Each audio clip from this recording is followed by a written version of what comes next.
Hey, everybody, Laura Brawley with the Nanny Care Hub here, and I am here for episode 2 of Job Searching Sucks for those who love the work but not the search.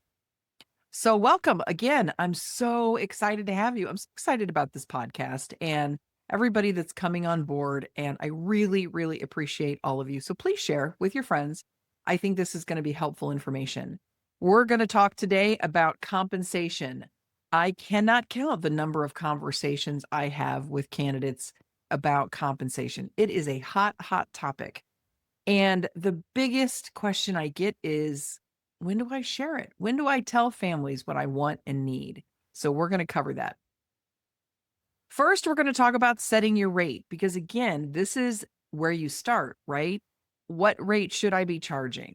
So, the biggest factor in setting your rate is location. It's just like real estate: location, location, location.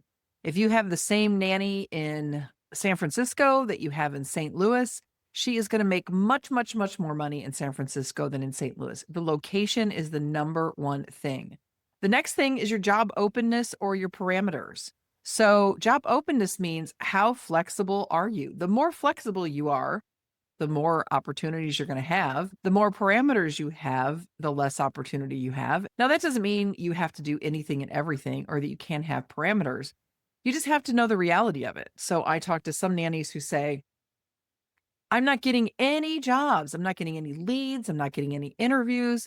And when I say, what are you looking for? They say, well, I want to be within a 10-minute commute to my house. I don't want to work past 4:30. I only want to work with kids under 3. I'm only going to do nanny duties. I'm not going to do absolutely anything out of child-related tasks. I don't want to work with dogs. I need this, this, this, and this, right? Those are all parameters. And those all can be legitimate, but just be realistic about it. If you're going to put a bunch of parameters on your search, you're going to have fewer opportunities and you're going to be able to charge less monies. That's just the reality of a market, and not just our market, in any market. Interviewing skills. Now, I'm just going to stop here and say, probably most of you are not going to like this list because most of the people I talk to have a very, very different list.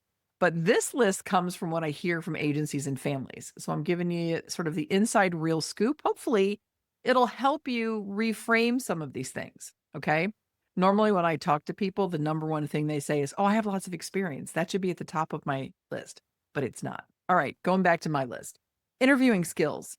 How well you interview really makes the difference. This is why nannies who have 2, 3, 4 years of experience are landing jobs where nannies who have 15 years of experience and maybe even a degree are not. Interviewing skills matter. Your resume does not get you the job. How you show up in that interview gets you the job. Your skill set. I'm seeing more and more families focus on the skill set. And honestly, when I'm coaching candidates, this is what I focus on. Nannies tend to focus on what is on their resume. I call this feature versus benefit. They tend to focus on, how many years of experience do I have? How many professional development classes have I taken? Do I have a degree? All of those things have to be connected to skill set because families want to know what you're going to do on the job, what you can do for them and their child. So this is more important than what's on your resume to a family. If you can go in and say, yeah, I have 5 years experience, but this is the broad skill set that I have. This is what I'm going to be able to bring to your family and your child. That's going to be more important, and that's going to land more than just a resume with lots of years of experience and lots of professional development and lots of certifications. Secret sauciness. This is your personality, your values, your priorities, how you show up in the world, how you show up for the job, the connections that you have with the kids and the parents.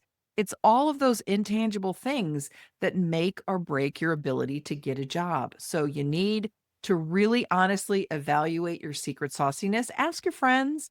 Ask some friends that'll give you an honest answer, not the friends that are going to say, oh, you're the best nanny ever. No, ask them honestly, what is your rating for my secret sauciness, and see what they say. Experience. Experience does matter, but you have to make the connection. Just saying I have 15 years of experience is not going to move the needle when it comes to either agencies or families. It is a base requirement for agencies, and not even all agencies. Some agencies now are looking past experience and saying, even if you don't have nanny experience, if you have amazing life experience, if you're good with kids, if you have a track record of some childcare experience, but you have good secret sauciness, if you're open to lots of things in the job, those are the ones they're putting up for jobs. So experience matters, but only in context. You have to say, I have 15 years of experience, and this is the skill set I've developed through that. This is the knowledge that I've developed through that experience. So you have to connect the dots. And education, same thing with experience. It's important. People love to see a degree. People like to see a lot of professional development, but only if those things have led to specific skills and specialties. Otherwise, honestly, I don't hear a lot of clamoring for that. So look at all of those things when you're setting your rate. Okay. Then the other part of compensation package is the benefits. When I coach, I talk about required versus preferred, and this is something you really need to think about. Required benefits are things that it doesn't matter what else is in the job, you will not consider it unless these things are provided. Period. Full stop. Preferred benefits are things that you want, things that you like to have, but you are negotiable depending on the job as a whole. So, a required benefit, a lot of nannies get trapped into this, right? They come and they say, well, these are all my requirements. And I go, okay, so you're looking at $35 an hour and you have, 6 benefits that you're looking for. If the family was offering $50 an hour, would you skip some of those benefits? And they say, of course. Well, then those are not required benefits, right? So if you want health insurance stipend, but the family's not providing it because, for example, the family is legally required to provide the same health insurance benefit to all their employees, and they don't want to do that, but they're offering a higher wage than you're asking for, then that is a preferred benefit. You have to look at the big picture, and you have to know this well enough that when you're talking to families, you can spitball. So you can say, my pay range is $35 to $45 an hour, and I require a health insurance stipend along with that. However, if the pay higher than 45, then I'm negotiable in the health insurance stipend. So you have to know what you're looking for so you can make smart compromises. Standard benefits, guaranteed hours, PTO, mileage reimbursement, and a contract. I'm adding a contract to my list of standard benefits in 2026 because now, and again, I may be a little biased because I do the A to Z nanny contract, but even outside of that, in all the groups that I'm seeing and everybody that I'm talking to, professional jobs are coming with contracts. So this is my announcement tonight. I'm adding a contract to the standard benefits. I should make a post about that. Anyway, those are the standard benefits. Now, lots of people ask for expanded benefits. So the way I explain it to families is we don't have a career ladder in the nanny world. Year 1, you're a nanny. Year 15, you're a nanny. The way that nannies are recognized for their experience and their expertise and their expanding skill set is through expanded benefits, a higher rate and expanded benefits. That includes professional development. That is the number one thing I see parents add. When I do contracts, even if the nanny isn't asking for professional development, when I ask that question to a family, they go, "Oh, I didn't even know that's a thing. Yes, let me add that in." So that's the number one expanded benefit I see families add without being asked. What I see nannies add most is additional PTO. So standard is 2 weeks vacation. Experienced nannies are adding in more. So I would say by year 3 or 4 or 5 with a family, you're adding in another week or 2. I know some nannies that are getting 2 months vacation. When I left the nanny world, I was getting about 6 weeks vacation and a week of professional development. So I'm a big believer in additional PTO.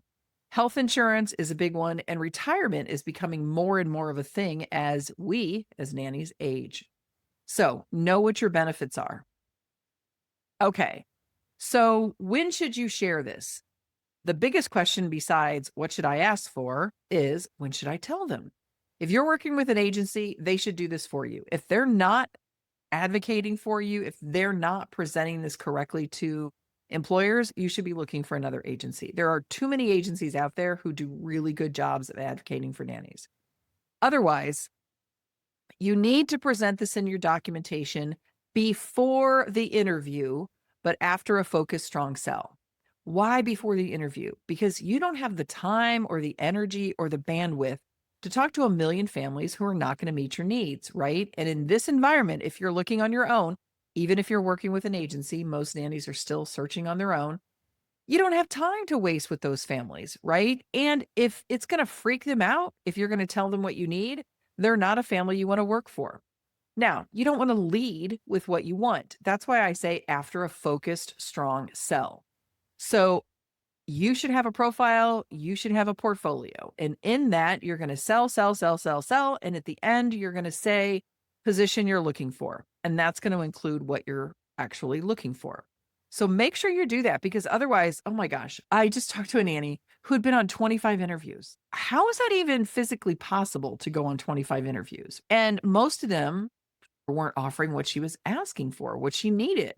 And I said, well, why are you even going on the interviews? When did you talk to them initially about what you needed? There's no way 25 families or 23, I think is what she said, didn't offer what she needed. There's no way 23 families changed their mind. She was really tentative about saying what she needed because she was afraid she wasn't going to get the interview.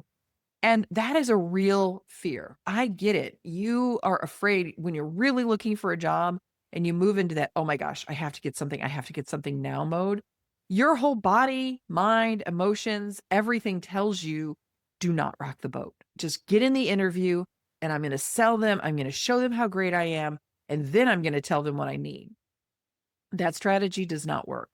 Families like that have a budget, and it doesn't matter how much they love you. If you are not within their budget, or if you're not within their employer mindset, oh, guaranteed hours is something I should provide as an employer, then you're not going to move them. You really are just setting yourself up for failure. So present in your documentation after a focused, strong sell. And if you want to learn more about profiles and portfolios, this week I am introducing a new profile, something that I've worked with private clients and I'm now introducing to the public. So stay tuned. Okay, so you introduce it, they're good with it. Then you always have that, do we want to move forward, either call or FaceTime, right? At the end of that, do a short confirmation. So I just want to make sure we're on the same page. I'm looking for a rate of with a benefit package that includes this. Is that something you're comfortable with? Confirm it, even though it's been in your documentation. That way you're not wasting time. These, do we want to move forward calls or videos are maybe 10 or 15 minutes, 20 at the most. This is just a confirmation.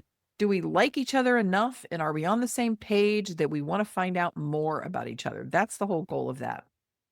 Then when you're interviewing, you are going to talk about policies and procedures. So if you're talking about the kid, he never gets sick, or, oh my gosh, we took him out of daycare because he's constantly being sick. That's a good time to talk about a policy around when the child is sick and what happens if the nanny gets sick. You don't want to do a contract negotiation at that point, but you want to make sure that you're on the same page around policies and procedures. When there's a genuine opening, and you will know when there's a genuine opening, do not force this during the interview. The main point of your interview is to sell yourself and to confirm that the family is a good fit for you.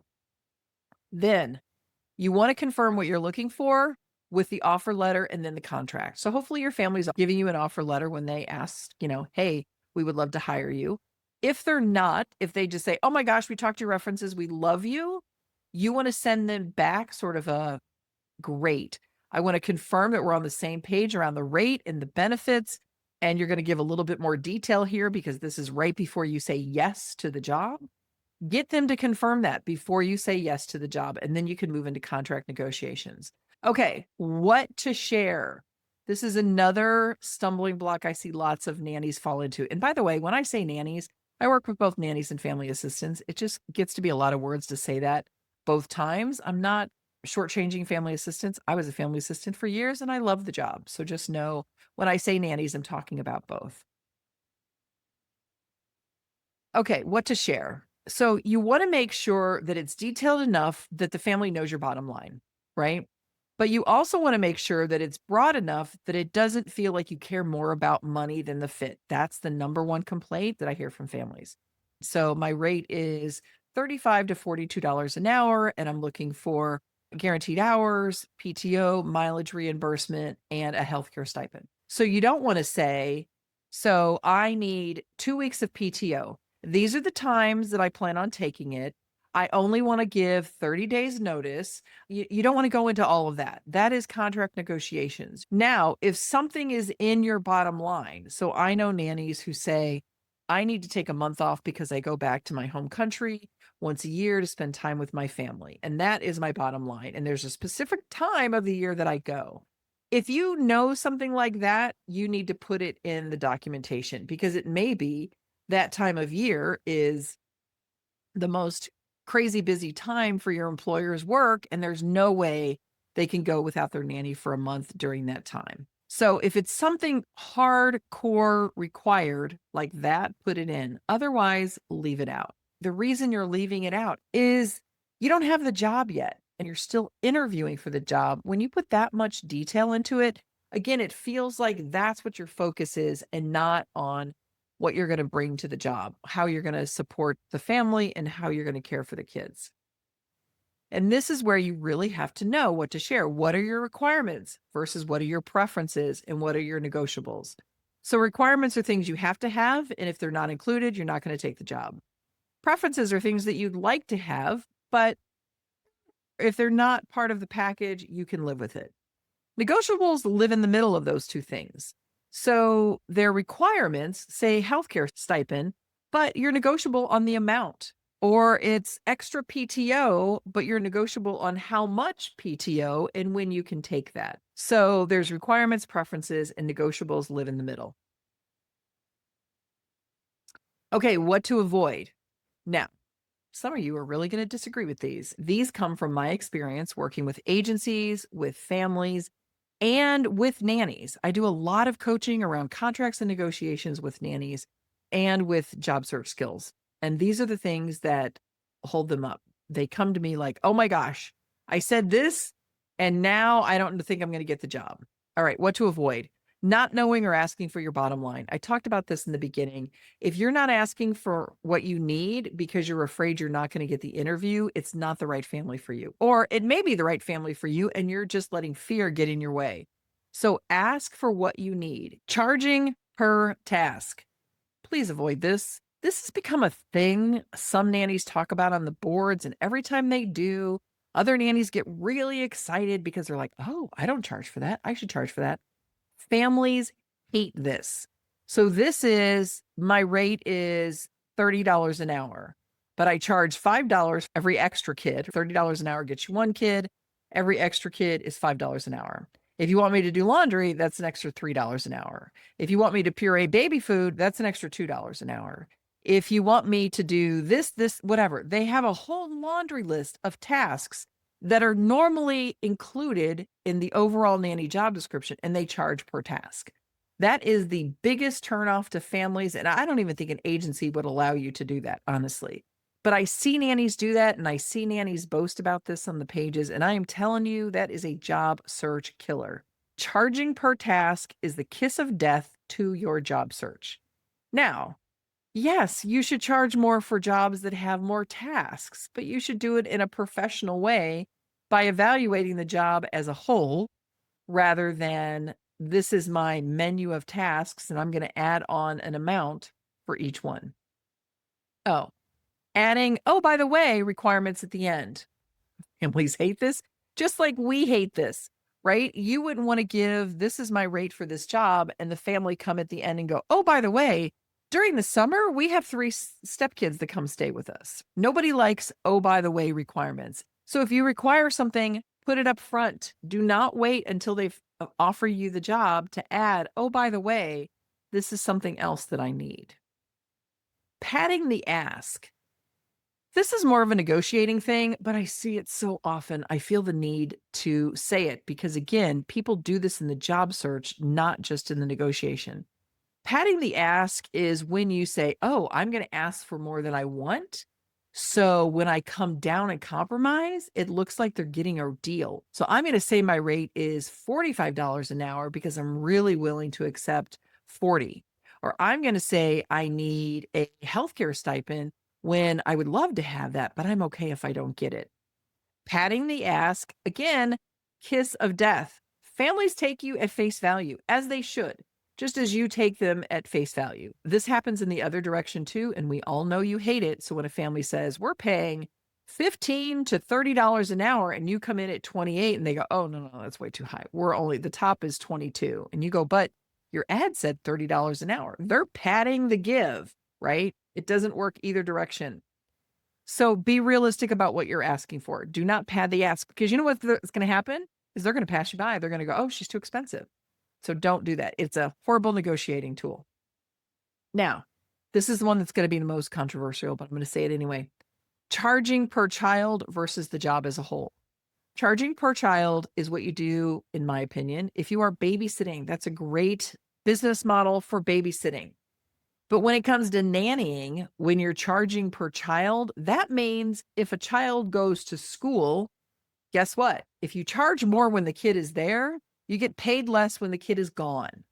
So let's say you go in and you have a toddler and you charge per child, there's 2 kids, right? Now, the next year, the older child goes to preschool. Guess what the family thinks? You should be getting less money because that child's in preschool. And that's a legitimate way to look at it. If you charge more when the child is there, you get paid less when the child is gone. And no nanny agrees with that. None, zero, zip. So I always recommend, and again, I know I'm going against the grain here for a lot of nannies, not to charge per child. Instead, look at the job as a whole. You are boxing yourself in when you charge per child, because every single nanny I know that comes to me and says, oh, well, my family says I can't get a raise this year because my kid's going to preschool. Or my family says, we're going to pay you less because he's going to preschool. It's because they're charging per child. So that is my take on that. Do as you will with it. There are some jobs that have 2 or 3 kids that are way easier than a job with 1 kid, right? So you have to look at the job as a whole. Okay, got questions or thoughts? I would love to hear them. So join the conversation in the Job Searching Sucks Facebook group. And don't forget to visit nannycarehub.com / I think that's backslash. It's just slash job searching for all of our job search resources. And again, this week I am finalizing the candidate profile. I'm super excited about it. The application actually just takes 12 to 15 minutes. It's checkboxes and quick fill in the blank things, and it connects to your resume. It's going to be really cool. And of course, A to Z nanny contract. So if you don't have one, you should. Thank you for joining me. And I would love to hear if this stuff is helpful. And I'd also love to hear who you'd like to hear from. I have sent out some emails, so we'll be having some guests probably starting in February. Until then, you're kind of stuck with me. But let me know the topics that you're interested in. Let me know the struggles that you're having in your job search. Let me know what you'd like to talk about and who you'd like to talk about it with. Have a great one.